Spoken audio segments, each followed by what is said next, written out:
SIR இந்த 3 எழுத்துக்கள் தான் இன்றைக்கு இந்தியா முழுவதும் ஒரு பெரும் பேசுபொருளாகி இருக்கிறது. தமிழ்நாட்டில் இன்னும் சில மாதங்களில் தேர்தல் சூடுபிடிக்க இருக்கக்கூடிய நிலையில் வாக்காளர்கள் பட்டியலை திருத்தும் பணிகள் வேகம் எடுக்க தொடங்கி இருக்கின்றன. இதற்கு ஆளும் கட்சியான திராவிட முன்னேற்ற கழகம் மற்றும் அதனுடைய கூட்டணி கட்சிகள் கடும் எதிர்ப்பை பதிவு செய்து வருகிறார்கள். தேர்தல் ஆணையத்துடைய SIR முறை அப்படிங்கிறது இங்கே பாஜகவிற்கு எதிரான வாக்குகளை திட்டமிட்டு நீக்கும் ஒரு முயற்சி. குறிப்பாக இஸ்லாமியர்கள், கிறிஸ்தவர்கள், ஒடுக்கப்பட்ட விளிம்பு நிலையில் இருக்கக்கூடிய மக்கள், இவர்களுடைய வாக்குகளை முற்றிலுமாக வாக்காளர் பட்டியலில் இருந்து நீக்கக்கூடிய ஒரு அபாயகரமான போக்கு இதில் இருக்கிறது. அவ்வாறுதான் பீகாரில் 65 லட்சம் வாக்காளர்கள் நீக்கப்பட்டார்கள் என்ற வாதங்கள் எல்லாம் வைத்து வரக்கூடிய நிலையில் தமிழ்நாட்டில் பாஜக கூட்டணியான அஇஅதிமுக SIR-ஐ வரவேற்றிருக்கிறது. இந்த SIR ஆபத்தானதா? ஏன் ஆபத்தானது? எதனால் ஆபத்தானது? மேலோட்டமாக பேசுவதற்கு பதிலாக விரிவாக அதனுடைய சிக்கல்களை பேச வேண்டும் என்று தமிழ் கேள்வி நினைத்தது. அந்த அடிப்படையில் உங்களுக்கும் இது ஒரு மிக முக்கியமான ஒரு வீடியோவாக இருக்கும். SIR ஏன், எதனால் எதிர்க்கப்பட வேண்டியது என்பதை பற்றி பேசுவதற்காக திராவிட முன்னேற்ற கழகத்துடைய செய்தி தொடர்பு துணை செயலாளர் திரு சூர்யா கிருஷ்ணமூர்த்தி நம்மோடு இணைகிறார். வணக்கம் சொல்லி பயணிக்கலாம். வணக்கம். வணக்கம். திமுக ஏன் SIR-ஐ பார்த்து அஞ்சுகிறது அப்படின்னா அதிமுக பாஜக எல்லாம் கேக்குறாங்க. SIR எந்த இடத்தில் எதிர்க்கப்பட வேண்டியதுன்னு நினைக்கிறீங்க?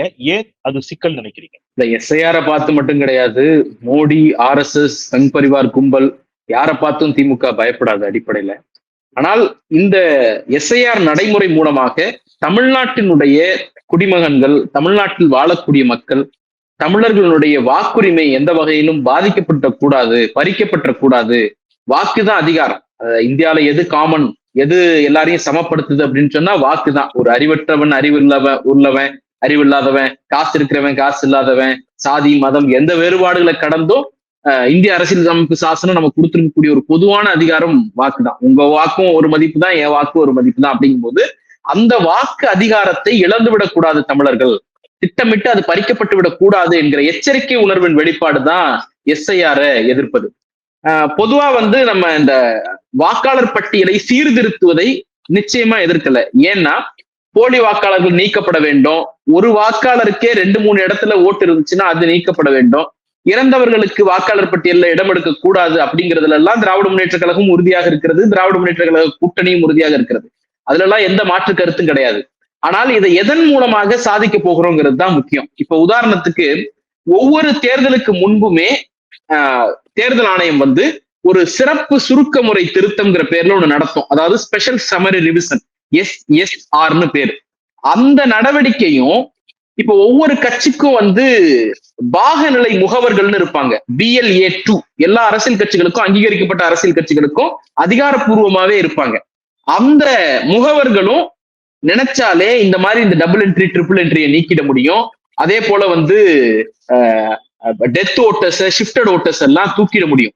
அப்ப ஒரு BLA2, BLO அப்புறம் SSR-ங்கிற அந்த ரொட்டீனான நடைமுறை, இந்த 3ஐ கொண்டே செய்து முடிக்க வேண்டிய ஒரு பணியை தேர்தல் ஆணையம் திடீர்னு ஒரு பெரிய கலோபரத்தை உண்டாக்கி இன்னைக்கு ராத்திரி 12 மணில இருந்து வாக்காளர் பட்டியல் செல்லாது, அது எல்லாத்தையும் முடக்கிட்டோம், ஃப்ரீஸ் பண்ணிட்டோம் அப்படின்னுட்டு.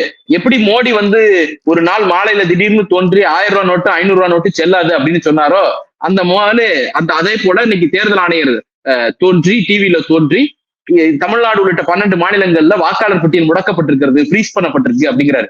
இன்னைக்கு காலையில எலக்ட்ரல் லிஸ்ட் டவுன்லோட் கூட பண்ண முடியல. அந்த அளவிற்கு எல்லாவற்றையும் ஃப்ரீஸ் பண்ணி வச்சுட்டு இந்த நடவடிக்கையை செய்வது அப்படிங்கிறது மூட்டைப்பூச்சிக்கு பயந்து வீட்டை கொளுத்துற வேலை அப்படிங்கிறது தான் நம்ம முதல் படியாக எதிர்க்க வேண்டியது. அதாவது SIR மூலமா நீங்க என்ன சாதிக்கணும்னு நினைக்கிறீங்களோ அதை SSR மூலமாகவே உங்க இன்ட்ரெஸ்ட் உங்க நோக்கம் ஜென்யூனான நோக்கமா இருந்தா, மல்டிபிள் என்ட்ரியையும், டெத் ஓட்டர்ஸையும், ஷிஃப்டட் ஓட்டர்ஸையும் மட்டும்தான் நீக்க போறேன், வாக்காளர் பட்டியலை நான் பியூரிஃபை பண்ண போறேன் அப்படிங்கிறது மட்டும்தான் நோக்கமா இருந்துச்சுன்னா ரொட்டீனான நடைமுறையாக இருக்கக்கூடிய SSR மற்றும் BLA2, BLO இவங்களாலேயே அது சாதிக்க முடியும். ஒண்ணு. ரெண்டாவது, அதிமுக இந்த ரெண்டுக்கு என்ன வித்தியாசம்? ஏன் SSR-க்கு என்ன வித்தியாசம்? SIR-இல் என்ன ஆபத்து இருக்குன்னு நினைக்கிறீங்க? இல்ல, இப்ப SSR-ஐ பொறுத்த வரைக்கும் சிறப்பு சுருக்க முறை திருத்தம்னு ஒரு ஓட்டை புதுசா சேர்க்கணும் அப்படின்னா சேர்க்க முடியும். ஒரு ஓட்டை நீக்கணும்னா நீக்க முடியும். உதாரணத்துக்கு இப்ப நான் வசிக்கக்கூடிய தெருவுல ஒரு 2 பேர் இறந்து போயிட்டாங்க, ஆனா அவங்க ஓட்டு வந்து பட்டியல்ல இருக்கு அப்படின்னா, நான் ஒரு அரசியல் கட்சியினுடைய பாகநிலை முகவர் BLA 2 இருந்தேன்னா ஃபார்ம் 7 மூலமாக நானே அதை எழுதி கொடுக்க முடியும். ஃபார்ம் 7ங்கிற ஃபார்மை கொடுத்து தேர்தல் ஆணையத்துல ரெக்வஸ்ட் பண்ணலாம். 4ஆம் நம்பர் வீட்டுல இருந்த குப்புசாமிங்கிறவர் இறந்துட்டாருங்க, ஆனா இன்னும் பட்டியல்ல அவருடைய பேர் வந்து 6ஆம் சீரியல் நம்பர் 6ல இருக்கு, அவரை நீக்குங்க அப்படின்னு லோக்கல் BLAவுக்கு என்னால ரெக்வஸ்ட் கொடுக்க முடியும். முன்பு கூட BLA 1, அதாவது மாவட்டத்துக்கு ஒருத்தர் இருப்பார், அவர் மட்டும்தான் தேர்தல் ஆணையத்தால் அங்கீகரிக்கப்பட்டவரா இருந்தார் எலெக்ஷன் கட்சிகள் சார்பா. இப்ப சமீபத்துல ஒரு 10 ஆண்டுகள்ல வந்து BLA 2வையும் தேர்தல் ஆணையம் அதிகாரப்பூர்வமா அங்கீகரிச்சிடறாங்க. இப்ப தமிழ்நாடு முழுக்க நமக்கு வந்து ஒரு 68,467 பூத் இருக்குன்னா, ஒவ்வொரு அரசியல் கட்சியும் திமுக, அதிமுக உள்ளிட்ட எல்லா கட்சிகளுமே பூத் வரைக்கும் நிர்வாகிகள் நியமிச்சிருப்பாங்க. அந்த ஒரு பூத்துக்கு ஒரு கட்சி நிர்வாகிகளை எலெக்ஷன் ஆணையமே அங்கீகரிக்குது. BLA 2 போட்டோகிராஃபோட அவங்களுடைய வெப்சைட்லயே அப்லோட் பண்ணி அங்கீகாரம் கொடுக்குறாங்க. அந்த BLA 2க்கு தன்னுடைய வாக்குச்சாவடியில் போலி வாக்காளர்களை கண்டறிந்து BLO பூத் லெவல் ஆபீசருங்கிற அந்த எலெக்ஷன் ஆபீசருக்கு உதவக்கூடிய கடமை இருக்கிறது. இன்னும் சொல்ல போனா அவரால் அபிஷியலாவே கம்ப்ளைண்ட் ரைஸ் பண்ண முடியும். இந்த மாதிரி இருக்குங்க, டூயல் என்ட்ரி இருக்குங்க, இந்த மாதிரி ட்ரிபிள் என்ட்ரி இருக்குங்க அப்படிங்கிறத அபிஷியலாவே அவர் நினைத்தால் கம்ப்ளைண்ட்டை ரைஸ் பண்ண முடியும். இப்ப அதிமுக தரப்புல இருந்து என்ன சொல்றாங்க, இது வந்து போலி வாக்காளர்களை நீக்குவதற்கான தேர்தல் ஆணையத்தின் முயற்சி அப்படிங்கிறாங்க. நான் என்ன கேட்கிறேன், இது வந்து அதிமுக BLA 2 வேலையே செய்யலைங்கிறத அதிமுக வெளிப்படையா ஒத்துக்குது, அப்படிதானே அர்த்தம்? உங்க BLA 2 ஒழுங்கா வேலை பார்த்திருந்தா, உங்க BLA 2 வந்து இந்த இடத்துல டபுள் என்ட்ரி இருக்கு, ட்ரிபிள் என்ட்ரி இருக்கு, டெத் ஓட்டு நீக்கப்படாமல் இருக்குங்கிறத குறிச்சு கொடுத்திருந்தா BLO நீக்கிருப்பாங்க. அப்ப அதை மீறினா உங்களுக்கு என்ன அர்த்தம்? தமிழ்நாடு முழுக்க இருக்க 68,467 பூத்துலயும் எங்களுக்கு BLA 2 இல்ல, அப்படி இருந்தாலும் அவங்க ஒழுங்கா வேலை செய்யல அப்படின்னு ஒத்துக்கிறாங்களா? இல்ல அப்படி எடுத்துக்கணுமா? அல்லது SIR மூலமாக இந்த மாதிரியான போலி வாக்காளர்கள் நீக்கப்பட்டால் அது திமுகவிற்கு பாதிப்பை ஏற்படுத்தும் திமுக அஞ்சுகிறது என்று அதிமுக குற்றம் சாட்டுவதாக எடுத்துக்கணும். நான் கேட்கறது எக்ஸாக்டா SIR மூலம் யார் பாதிக்கப்படுவார்கள் என்று திமுக அஞ்சுகிறது? இல்ல SIR இப்போ உதாரணத்துக்கு அதான் நான் சொல்றேன், அவங்களுடைய இன்ட்ரெஸ்ட் வந்து வெறும் போலி வாக்காளர்களை நீக்குவது, டெத்தை நீக்குவது, ஷிஃப்டட் ஓட்டர்ஸ் நீக்குவதா இருந்தா அது வெறும் SSR உண்மையான வாக்காளர்களை நீக்கப்படுவதற்கான வாய்ப்பு இருக்குங்கிறீங்க. அது எந்த இடத்துல அந்த சந்தேகம் வருதுன்னு நான் கேட்கிறேன். SIRங்கிற நடைமுறையை இவங்க அமல்படுத்துவதே சந்தேகத்துக்குரியதுதான். ஏன்னா நீங்க SSRலயே செய்ய முடியும் அப்படிங்கும் பொழுது எதுக்கு வாக்காளர் பட்டியலை முடக்கி வச்சு ஒட்டுமொத்த ஸ்டேட் மிஷினரி இதுக்குள்ள இன்வால்வ் பண்ணி ஒரு 2-2.5 மாதங்கள் பரபரப்பை ஏற்படுத்தி நீ வந்து ப்ரூவ் பண்ணு அப்படிங்கிற நெருக்கடியை வாக்காளருக்கு கொடுத்து இந்த நெருக்கடியை ஏற்படுத்துறீங்க? இது ஒண்ணு. இன்னொரு முக்கியமான விஷயம், இப்ப வந்து எனக்கு ஒரு 18 வயது நிரம்பிடுச்சு அப்படின்னா நான் போய் என்னை வாக்காளராக இணைத்துக் கொள்ளுங்க அப்படின்னு நான் ஒரு மனு கொடுக்கணும், ஒரு அப்ளிகேஷன் கொடுக்கணும். அந்த அப்ளிகேஷன் அப்போ எனக்கு 18 வயது நிரம்பிடுச்சுங்கிறத நிரூபிக்கிறதுக்கு ஒரு டாக்குமெண்ட் நான் ப்ரொடியூஸ் பண்ணணும். பர்த் சர்டிபிகேட்டோ இல்ல வந்து என்னுடைய ஸ்கூல் டிசியோ ஏதோ ஒண்ணு நான் ப்ரொடியூஸ் பண்ணணும். 2வது, நான் குறிப்பிட்ட முகவரியில தான் வசிக்கிறேன் அப்படிங்கிறதுக்கு இருப்பிட சான்றோ இல்ல பெற்றோருடைய சான்றோ நான் கொடுக்கணும். அப்ப என்னுடைய இருப்பிடத்துக்கு, என்னுடைய பிறந்த தேதிக்கு, என்னுடைய வயதுக்கு எல்லாத்துக்கும் சர்டிபிகேட் வாங்கிட்டு தான் அதை என்ன வாக்காளராகவே எலெக்ஷன் கமிஷன் அங்கீகரிக்குது.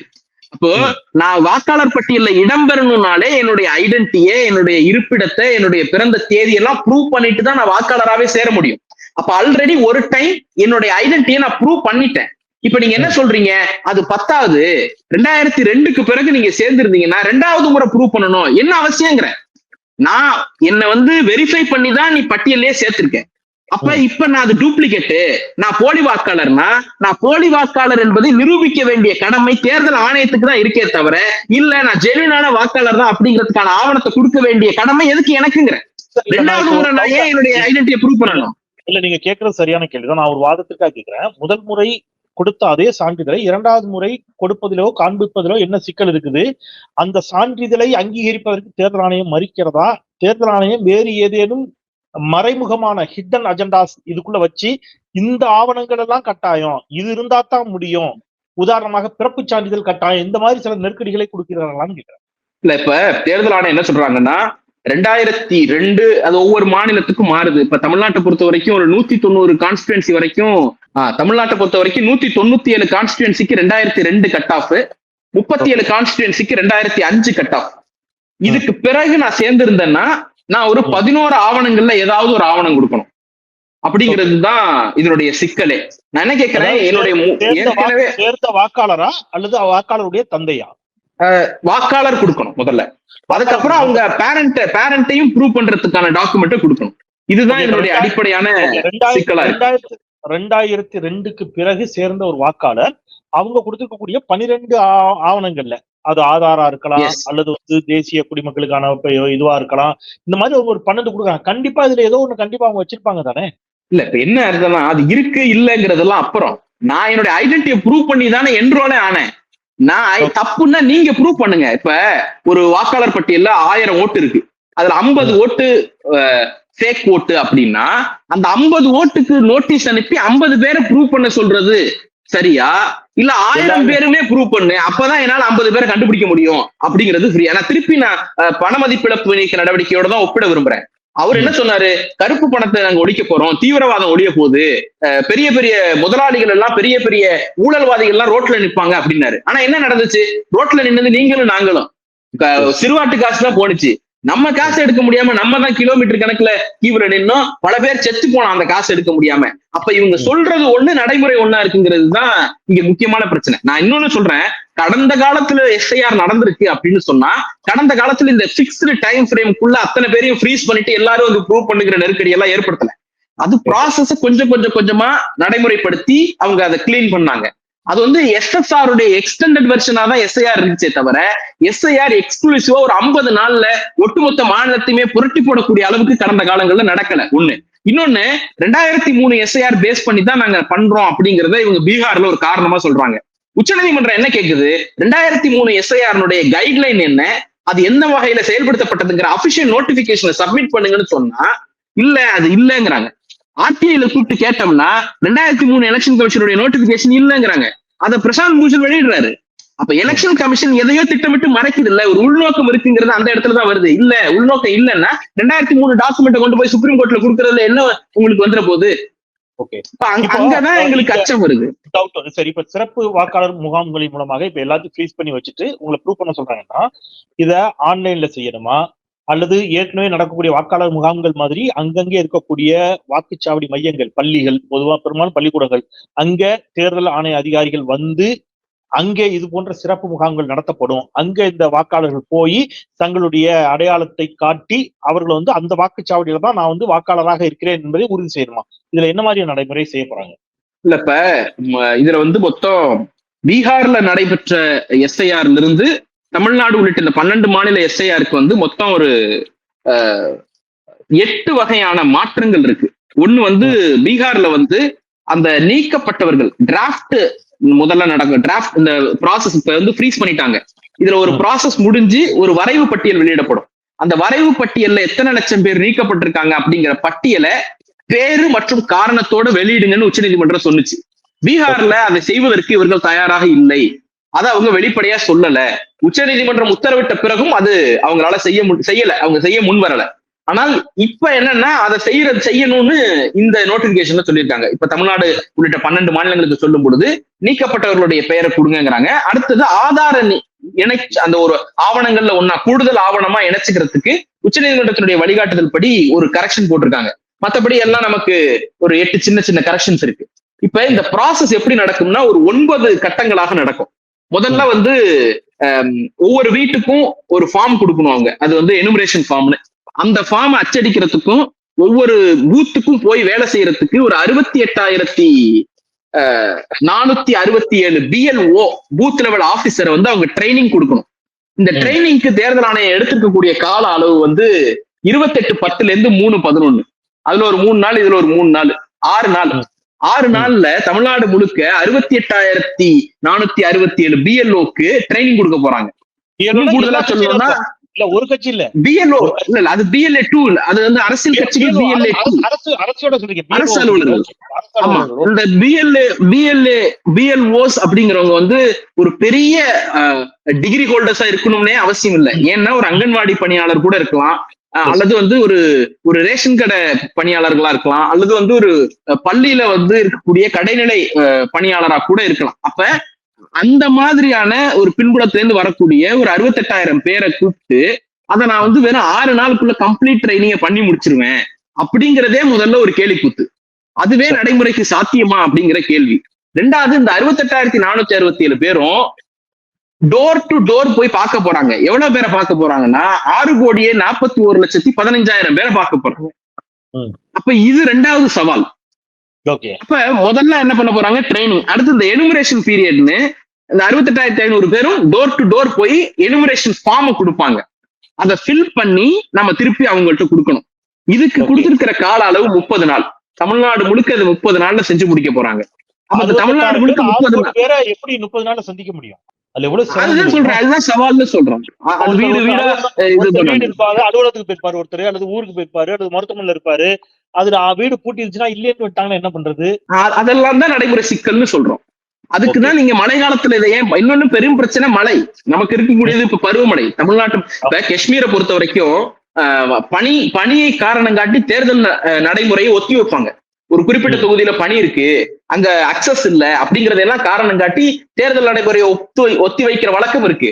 அப்ப அதே போல நேச்சுரல் கலாமிட்டி தமிழ்நாட்டை பொறுத்த வரைக்கும் நவம்பர் டிசம்பர்ங்கிறது பீக் ரெயின் சீசன். எல்லா மாவட்டங்கள்லயும் பெரிய அளவுல வெள்ளம் வரக்கூடிய காலம் அது. அப்ப எல்லா அரசு அலுவலர்களும் முழுக்க அந்த பணியில தான் ஈடுபட்டு இருப்பாங்களே தவிர அந்த நேரத்துல வீடு வீடா போய் நீ எனுமரேஷன் ஃபார்ம் கொடு, அவங்களை ஸ்க்ரூட்டினி பண்ணு அப்படிங்கிறது கூடுதல் சுமையா இருக்கும், நிர்வாகத்தை பாதிக்கக்கூடியதா இருக்கும்.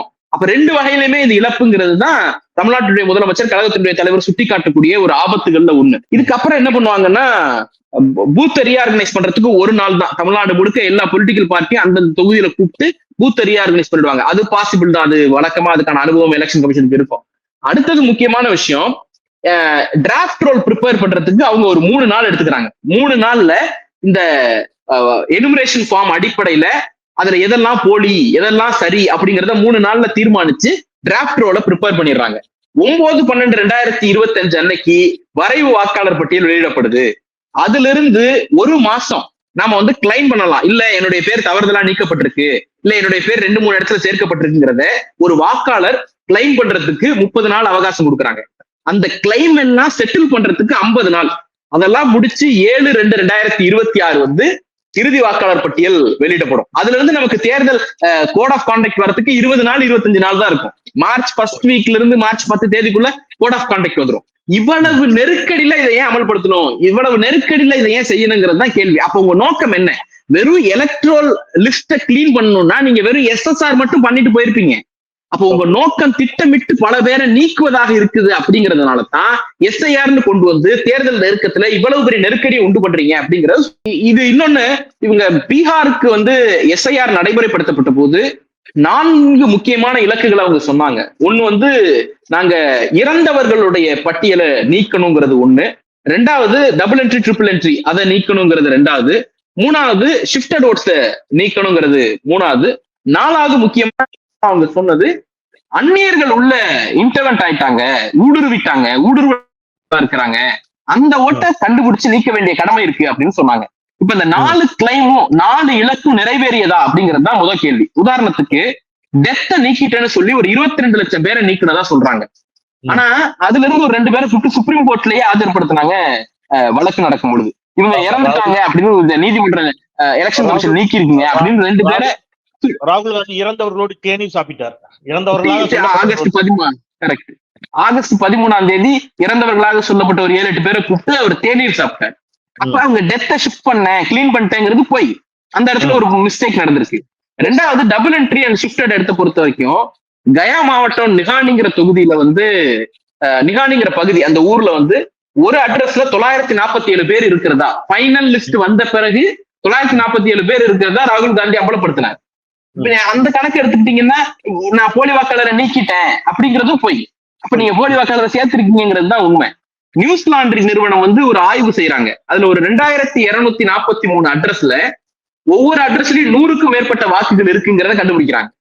அப்ப நீங்க சொன்ன அந்த கிளைம் பொய் ஆயிடுச்சுல. அப்ப நான் டெத்தை நீக்கினேங்கிறது போய், டபுள் என்ட்ரிய காலி பண்ணேங்கிறது போய், ஷிஃப்டட காலி பண்ணேங்கிறது போய், எல்லாத்த விட பெரிய பொய் ஃபாரின் ஓட்டர்ஸ் இருக்கிறாங்கிறது தான் அவங்க காரணமா சொன்னாங்க. எத்தனை ஃபாரின் ஓட்டர்ஸ ஐடென்டிஃபை பண்ணீங்கிற கேள்விய திரும்ப திரும்ப அந்த பிரஸ் மீட்ல பத்திரிகையாளர்கள் கேட்கிறாங்க. ஒரு கேள்விக்கு கூட எலெக்ஷன் கமிஷனர் வந்து பதில் சொல்லல. ஆனா பத்திரிகை செய்திகளை பொறுத்த வரைக்கும் வெறும் 3 பேரை தான் கண்டுபிடிச்சாங்கன்னு சொல்லுது பத்திரிகை செய்திகள். அது உண்மையா பொய்யான்னு நமக்கு தெரியாது. ஆனா அதிகாரப்பூர்வமா எவ்வளவு பேரை கண்டுபிடிச்சோன்னு சொல்றதுக்கு உங்களுக்கு என்ன குறை? அப்ப நீங்க சொன்ன 4 இலக்குமே பொய்யானது, போலியானது, அதை நிறைவேற்றல. அப்ப உங்களுடைய சொல்லப்படாத இலக்குக்காக நீங்க அங்க எஸ்ஐஆர் நடத்திருக்கீங்க. அந்த சொல்லப்படாத இலக்கு பிஜேபிக்கு ஆதரவான வாக்குகளை சேர்ப்பது, பிஜேபிக்கு எதிரான வாக்குகளை நீக்குவது. அப்போ இது ஒரு பேராபத்து தான். நீங்க சொல்லுகின்ற பொழுது மீண்டும் எனக்கு நீங்க முதல்ல சொன்னதுதான் நினைவு வருகிறது. இலக்கு நிறைவேற்றப்படவில்லை. 4 சொன்னாங்க, அது நிறைவேற்றப்படலைன்னு. இதேதான் கருப்பு பண ஒழிப்பு, கள்ள பண ஒழிப்பு, பயங்கரவாத ஒழிப்பு அப்படின்லாம் சொன்னாங்க. அது எதுவுமே அவங்களால நடத்தி காட்ட முடியவில்லை. இந்தியாவில் அதன் பிறகு கருப்பு பணம், கள்ளப்பணம் அதிகரித்திருக்கிறது, பயங்கரவாதம் தலைவிரித்து ஆடுகிறது என்று ஒன்றிய அரசே ஒத்துக்கொள்ளக்கூடிய நிலைமையில தான் இன்றைக்கு இருக்கிறது என்று சொன்னால், அதனுடைய நோக்கம், பண மதிப்பிழப்பினுடைய நோக்கமும் அங்கே தோற்று போனது. கிட்டத்தட்ட அதே மாதிரியான ஒன்றாகத்தான் எஸ்ஐஆரும் இருக்கிறது. அதனுடைய நோக்கத்திலும் பிழை இருக்கிறது, அவருடைய செயல்பாட்டிலும் சிக்கல் இருக்கிறது என்பதால் திமுகவும் அதன் கூட்டணி கட்சிகளும் இதை எதிர்க்கிறது அப்படிங்கிறத ரொம்ப எளிமையாகவும் ஆழமாகவும் முழுமையான தரவுகளோடும் எடுத்து வைத்தீர்கள். உங்களுடைய பல்வேறு பணிகளுக்கு மத்தியில் தமிழ் கேள்வி சொந்தங்களுக்காக எங்களோடு இணைந்தீர்கள். உங்கள் வருகைக்கும் கருத்து பெயருக்கும் நன்றி திரு சூர்யா. ரொம்ப நன்றி. நிறைசலாம் சொந்தங்களே, திரு சூர்யா கிருஷ்ணமூர்த்தி அவர்கள் மிகுந்த தெளிவான தரவுகளோடு ஆதாரங்களோடு இதை விளக்கினார். பலருக்கும் எஸ்ஐஆரை ஏன் திமுக கூட்டணி எதிர்க்கிறது அப்படிங்கிறத பல குழப்பங்கள் இருந்திருக்கும், ஒரு தெளிவு தேவைப்பட்டிருக்கும். நிச்சயமாக இந்த நேர்காணல் அந்த தெளிவை உங்களுக்கு தந்திருக்கும். 68,000 பேரை வச்சு 6 கோடி பேரை 30 நாளைக்குள்ள போய் சரி செய்து பார்ப்பது அப்படிங்கிறதெல்லாம் சாத்தியமே இல்லாத ஒன்று. அதுவும் மழைக்காலத்தில் அப்படிங்கிறதுலாம் ரொம்ப ரொம்ப முக்கியமான ஒரு சிக்கல். தேர்தல் ஆணையம் தேர்தல் இயந்திரத்தை, வாக்குப்பதிவு இயந்திரத்தை மட்டுமல்ல, இது போன்ற பலவற்றையும் நம்பித்தான் இருக்கிறதா, தேர்தல் ஆணையத்தை நம்பித்தான் இருக்கிறதா பாஜகவின் வெற்றி அப்படிங்கிற எதிர்கட்சிகளின் கேள்விகளில் நியாயம் இல்லாமல் இல்லை என்பதை உறக்க சொல்லி மீண்டும் தமிழ் கேள்விக்கு உங்கள் ஆதரவை தாருங்கள், சப்ஸ்கிரைப் செய்து பாருங்கள் என்று கேட்டு விடைபெறுகின்றேன். குரலற்றவர்களின் குரலாய் நான் செந்தில். நன்றி.